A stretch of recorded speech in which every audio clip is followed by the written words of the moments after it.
আল্লাহ রাব্বুল আলামিনের কাছে ক্ষমা চাওয়া ছাড়াই জীবনের গুনাহ খাতাগুলো মাপ পাওয়ার একটা ব্যবস্থা হয়ে যায়। এই গুরুত্বপূর্ণ আমলের মধ্যে কিছু আমল ফরজ নামাজের পরে যে আমলগুলো করলে নিজেদের গুনাহ খাতা মাফ হয়।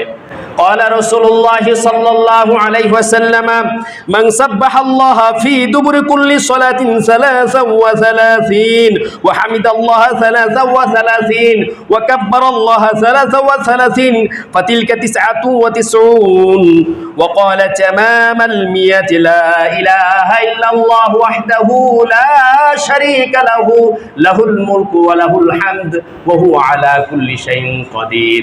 আল্লাহর নবী বলেন, যে ব্যক্তি ফরজ নামাজের পরে সুবহানাল্লাহ 33 বার বলবে, আলহামদুলিল্লাহ 33 বার বলবে, আল্লাহু আকবার 33 বার পড়বে, 3 33 99 আর 100 বারের বেলায় সে পড়বে লা ইলাহা ইল্লাল্লাহু ওয়াহদাহু লা শারীকা লাহু লাহুল মুলকু ওয়া লাহুল হামদ ওয়া হুয়া আলা কুল্লি শাইইন কাদির। আল্লাহর নবী বলেন, হুত্তাত খাতায়াহু ওয়ালাউ কানাত মিসলা জাবাদিল বাহর।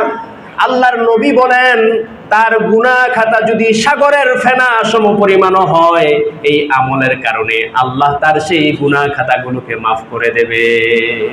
আর একটু জোরে বলেন না সুবহানাল্লাহ। তাহলে তার গুনাহ খাতা যদি সাগরের ফেনা সমপরিমাণও হয়, আল্লাহ রাব্বুল আলামিন তাদের গুনাহ খাতাগুলোকে মাফ করে দেবে। ও আমার ভাইরা, বন্ধুরা আমার, হয়তো অনেকের কাছে লা ইলাহা ইল্লাল্লাহু ওয়াহদাহু লা শারীকা লাহু লাহুল মুলকু ওয়া লাহুল হামদ ওয়া হুয়া আলা কুল্লি শাইইন কাদির, এই দোয়াটা পড়তে হয়তো কষ্ট হতে পারে বা শিখতে একটু সময় লাগতে পারে। এটা অবশ্যই শিখে নেওয়ার চেষ্টা করবেন। তাছাড়া আরেকটা সহজ আমল আছে। রাসূলুল্লাহ সাল্লাল্লাহু আলাইহি ওয়াসাল্লাম বলেন, যে ব্যক্তি 100 বার দিনে 100 বার এই দোয়াটা পড়বে, সুবহানাল্লাহি ওয়া বিহামদিহি, 100 বার শুধু এই দোয়াটা পড়বে, সুবহানাল্লাহি ওয়া বিহামদিহি, এই দোয়াটা যে ব্যক্তি 100 বার পড়বে, আল্লাহর নবী বলেন, তার গুনাহ যদি সাগরের ফেনা সমপরিমাণও হয়, আল্লাহ রাব্বুল আলামিন তার গুনাহ খাতাগুলোকে মাফ করে দেবে। আমার ভাইরা, বন্ধুরা আমার, তাহলে আমলের মাধ্যমে আল্লাহ রাব্বুল আলামিনের কাছে গুনাহ খাতা মাফ পাওয়া যায়। আর যেই দোয়াটা আমি একটু আগে পড়লাম, লা ইলাহা ইল্লাল্লাহু ওয়াহদাহু লা শারীকা লাহু লাহুল মুলকু ওয়া লাহুল হামদ ওয়া হুয়া আলা কুল্লি শাইইন কাদির, এই গুরুত্বপূর্ণ দোয়াটা কেউ যদি দৈনিক 100 বার পাঠ করে, তার আমলনামায় কত পরিবর্তন সাধিত হবে, তার মর্যাদা কত বেড়ে যাবে। আল্লাহর নবী সাল্লাল্লাহু আলাইহি সাল্লাম বলেন, এই দোয়াটা যে ব্যক্তি ফি ইয়াউমিন মিয়াতা মাররাতিন কানাত লাহু আদলা 10 রিকাব, যে ব্যক্তি 100 বার দিনে 100 বার এই দোয়াটা পড়ে, তার ফজিলত সমূহের মধ্যে 1 নাম্বার ফজিলত হলো 10টা দাস আজাদ করলে যেই সওয়াব হয়, এই পরিমাণ সওয়াব আল্লাহ তাআলা তার আমলনামার মধ্যে লিখে দেবে।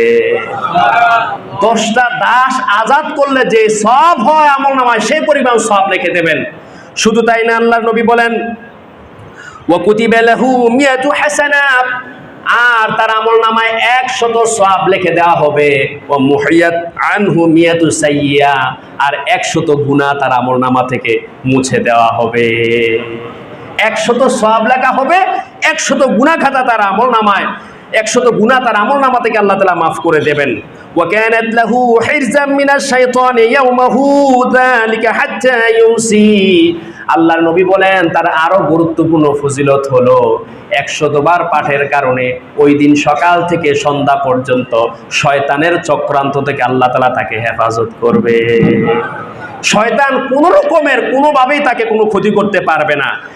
এরপরে রাসূল আরেকটা ফজিলতের কথা বলতেছেন, ওয়ালাম ইয়াতি আহাদুন আফদালা মিম্মা জাআ বিহি ইল্লা রাজুলুন আমিলা আকসারা মিনহু, ওই দিন ওই ব্যক্তির চেয়ে বেশি আমলকারী আর কেউ থাকবে না।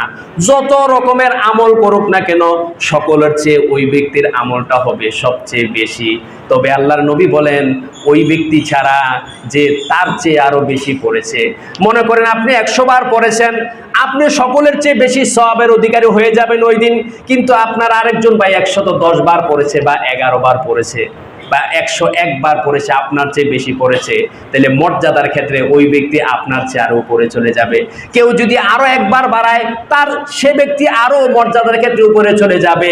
এজন্য কমপক্ষে দৈনিক 100 বার পড়লে তাহলে 100 গুনাহ মাফ হয়ে যাবে, 100 সওয়াব আমলনামার মধ্যে লেখা হয়ে যাবে। 10টা দাস আজাদ করলে যে সওয়াব হয়, এই পরিমাণ সওয়াব আমলনামায় লেখা হয়ে যাবে।